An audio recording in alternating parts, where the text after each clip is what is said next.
In front of me is Nubia, Neo2, and today I would like to show you how you can add audio or video file to text message. Begin by launching messages and selecting or creating a chat.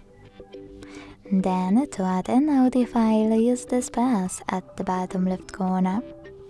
Hit Files over here and select Audio at the top. You can also tap on one of those apps or select those three lines at the top left corner to look for your file.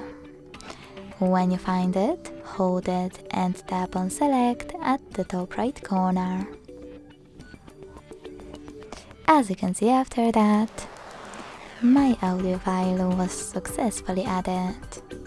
To add a video window, you need to click on Gallery app instead of Files. Click on your video here to add it, or select Folders, look for it here and add it the same way. Thanks so much for watching. If you enjoyed this video, leave a like, comment and subscribe. Bye!